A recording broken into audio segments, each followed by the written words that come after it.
Hello నమస్తే, welcome to today tomorrow channel. నమస్తే నరేష్ గారు. నమస్తే అండి. 10 సంవత్సరాలు రూలింగ్ పార్టీలో ఉన్న బీఆర్ఎస్ పార్టీకి లోక్సభ ఎన్నికలు అనగానే నేతలు కరువైపోయారు. అసలు ఏంటి ఈ పరిస్థితి, ఇంకా అంతమైపోతుందా? అంటే పార్టీ ఇప్పుడేం చెప్పలేము మనం. అంటే పార్టీ అంతమవుతుందా అనేది ఏం చెప్పలేము. ఎందుకంటే పార్టీకి స్ట్రాంగ్ పునాదులు లేకపోయినా బీఆర్ఎస్కి మంచి నాయకత్వం ఉంది. కేసీఆర్ లాంటి అధినాయకుడు బీఆర్ఎస్కి ఉన్నాడు. కేటీఆర్ లాంటి స్మార్ట్ లీడర్ ఉన్నాడు. అంటే ఒక తెలివైనటువంటి లీడర్, మంచి వాగ్దాటి, ఒక సిచ్యువేషన్ కూడా బ్యాలెన్స్ చేయగలిగేటువంటి కేటీఆర్ ఉన్నారు. మరోవైపు ట్రబుల్ షూటర్ హరీష్ రావు ఉన్నారు. సో ఈ పార్టీకి ఇప్పటికైతే ఏం కాదు. కాకపోతే ఏంటంటే ఇక్కడ ఫాల్ట్ మనం మాట్లాడుకోవాల్సింది ఫాల్ట్ నాయకులది. ఇప్పటికైనా ప్రజలు బుద్ధి తెచ్చుకోవాలి. చాలామంది అంటారు రాజకీయంలో, అంటే పాలిటిక్స్లో కానీ అసెంబ్లీలో కానీ ఎక్కడైనా 70 సంవత్సరాలు కాంగ్రెస్ పార్టీ ఏం చేసింది, ఇన్ని రోజులు గత పాలకులు ఏం చేసిరు. గత పాలకుల్లో ఉన్నది ఇప్పుడు ఉన్నటువంటి నాయకులే గతంలో ఉన్నారు. 70 సంవత్సరాల కాంగ్రెస్ పార్టీలో ఉన్న నాయకులే ఆ తర్వాత తెలుగుదేశం పార్టీలో ఉన్నారు. ఆ తర్వాత ఇప్పుడు బీఆర్ఎస్లో ఉన్నారు, కాంగ్రెస్లో ఉన్నారు. గతంలో ఉన్నటువంటి పార్టీ నాయకులు ఇప్పుడు కూడా ఉన్నారు కదా.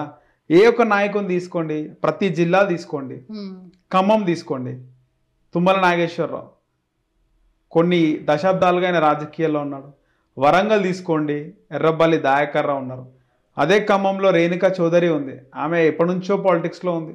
అంటే ఒకసారి ఓడిపోయినా ఒకసారి గెలిచిన పాలిటిక్స్లో ఉన్నారు.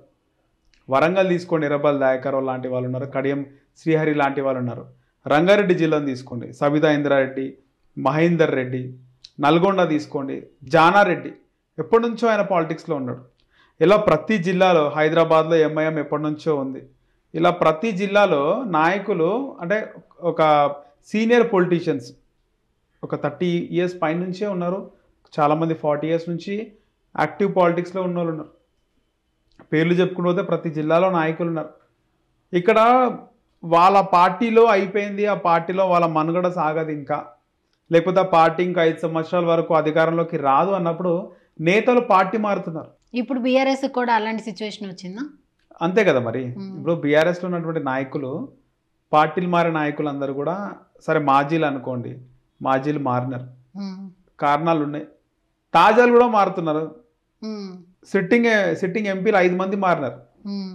బీఆర్ఎస్ నుంచి సిట్టింగ్ ఎంపీలు 2 బీజేపీలోకి వెళ్తే 3 కాంగ్రెస్లోకి వెళ్ళినారు. మొట్టమొదటిది నేతకాని వెంకటేష్ అయినా పెద్దపల్లి నుంచి కాంగ్రెస్ పార్టీలోకి అయినా బీఆర్ఎస్ ఎంపీగా ఉండి కాంగ్రెస్ పార్టీలో జాయిన్ అయినారు. ఆ తర్వాత Zaheerabad MP, BRS MP BB Patil, ఆయన బీజేపీలో. నాగర్ కర్నూలు ఎంపీ రాములు, ఆయన బీజేపీలో వెళ్ళిండు. ఆ తర్వాత ఇక్కడ చేవేళ్లకు సంబంధించి రంజిత్ రెడ్డి, ఆయన కాంగ్రెస్ పార్టీలోకి రావడం జరిగింది. ఇలా అందరూ నాయకులు పార్టీ మారుతున్నారు, సిట్టింగ్ ఎంపీలే పార్టీ మారుతున్నారు. ఎందుకు వచ్చింది ఈ సిచ్యువేషన్? బీఆర్ఎస్ పార్టీని వదిలి వెళ్ళిపోవాలని అసలు అలాంటి సిచ్యువేషన్ ఎందుకు వచ్చిందంటారు? ఇక్కడ ఒక్కటి ఏంటంటే ఈ కేంద్ర ఎన్నికలు, అంటే ఇవి నేషనల్ ఎలక్షన్స్, మన దగ్గర లోక్సభ ఎన్నికలు. సో జాతీయ పార్టీలకే ఇక్కడ మొగ్గు చూపుతారు అనేది ఒకటి ఉంది భావన. గత ఎన్నికల్లో మనం చూసుకుంటే ఇక్కడ తెలంగాణలో భారతీయ జనతా పార్టీకి ఎప్పుడు లేని విధంగా 4 ఎంపీలు కైవసం చేసుకుంది. 2018లో జరిగినటువంటి ముందస్తు ఎన్నికల్లో బీజేపీకి 1 సీట్ వచ్చింది. అది రాజాసింగ్, గోషమాల్ నియోజకవర్గం. సో బీఆర్ఎస్ పార్టీలో ఇంత రూలింగ్ పార్టీ అంతా జరిగింది, ఇంత స్ట్రాంగ్ పార్టీ. ఆఫ్టర్ ఎలక్షన్స్లో కూడా అరే బీఆర్ఎస్ని ఎందుకు కోల్పోయామని జనాలు చాలామంది బాధపడ్డారు. అలాంటి ఒక పార్టీ నుంచి ఇప్పుడు నేతలు అందరూ కూడా వేరే పార్టీస్లోకి జంప్ అయిపోతున్నారు. ఎందుకని అలాగా? ఇక్కడ ఏంటంటే 5 years వరకు బీఆర్ఎస్ మళ్ళీ అధికారంలోకి రాదు. ఎందుకని ఎలా చెప్పగలుగుతున్నారు? ఆల్రెడీ మొన్న అసెంబ్లీ ఎలక్షన్స్ అయిపోయినాయి కదా. లోక్సభ ఎన్నికల నుంచి ఎందుకు తప్పించుకో బీఆర్ఎస్ నుంచి పోటీ చేసినా కూడా వాళ్ళు ముందు నుంచి బీజేపీకి అనుకూలంగా ఉన్నారు కాబట్టి బీజేపీకి మద్దతు ఇస్తారు, లేకపోతే కాంగ్రెస్కి ఇస్తారు. వీలైతే ఇక్కడ బీఆర్ఎస్ నుంచి ప్రధానమంత్రి అయ్యే అవకాశం లేదు కదా. లేదు. సో ఇక్కడ స్టేట్లో వాళ్ళకి ముఖ్యం, స్టేట్లో వాళ్ళు మళ్ళీ 5 సంవత్సరాల వరకు పార్టీ అధికారంలోకి రాదు. ఇక్కడ పార్టీ మారే వాళ్ళకి ఒక 2-3 విధాలు ఉంటాయి మనం అనుకోవచ్చు. ఒకటి, మనం అనుకున్నట్టుగా 5 years వరకు గవర్నమెంట్ రాదు, ఇందులో ఉండే ఏం సంపాదిస్తాము, ఉండేం లాభం అనుకునే వెళ్ళే వాళ్ళు ఉంటారు. ఇంకొంతమంది అసమ్మతి ఉంటారు. మనం చూస్తే ఇప్పుడు మహేందర్ రెడ్డి, మాజీ మంత్రి పట్న మహేందర్ రెడ్డి, ఆయన తాండూరు నుంచి ఆయన ఎమ్మెల్యేగా ఉండే, మంత్రిగా ఉండే, ఓడిపోయిండు. 2018లో ఓడిపోయి అక్కడ పైలట్ రోహిత్ రెడ్డి గెలిచాడు. సో మొన్న పైలట్ రోహిత్ రెడ్డి కాంగ్రెస్ నుంచి మళ్ళీ ఆయన బీఆర్ఎస్లోకి పోయిండు, ఆయనకి ఈసారి టికెట్ ఇచ్చారు, ఆయన ఓడిపోయిండు. పట్నం మహేందర్ రెడ్డికి ఇవ్వలేదు, అంటే సిట్టింగ్ సీటు బీఆర్ఎస్లోకి వచ్చినని చెప్పి ఆయనకి ఇచ్చారు. సో అసమ్మతి ఉంటుంది, నాకు కాకుండా వేరే వాళ్ళకి టికెట్ ఇచ్చారు ఆయన అసమ్మతి ఉంటుంది. సో ఆయన అక్కడ ఓడిపోగానే ఆయన బయటకు వచ్చేసిండు, అంటే ప్రభుత్వం పార్టీలోనే ఇలాంటి అసంతృప్తులు ఎక్కువైపోయినాయి ఉంటారు కదా. సో ఆయన టికెట్ ఇవ్వలేదు, ఎలక్షన్లో ఆ పార్టీ ఓడిపోయింది, ఆ ఎమ్మెల్యే ఓడిపోయింది, తాండూరు ఎమ్మెల్యే బీఆర్ఎస్, తర్వాత పార్టీ ఓడిపోయింది, కాంగ్రెస్లోకి జంప్ అయ్యిండు.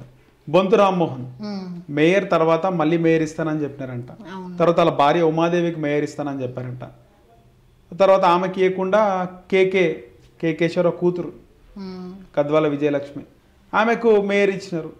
సో అందుకే ఆయన అప్పటి వరకు ఉన్నాడు.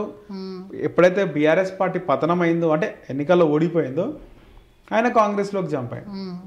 ఇదొకటి. ఇంకొకటి అంటే పదవి కోసం కొంతమంది జంప్ అవుతారు, అసమ్మతి ఉండి.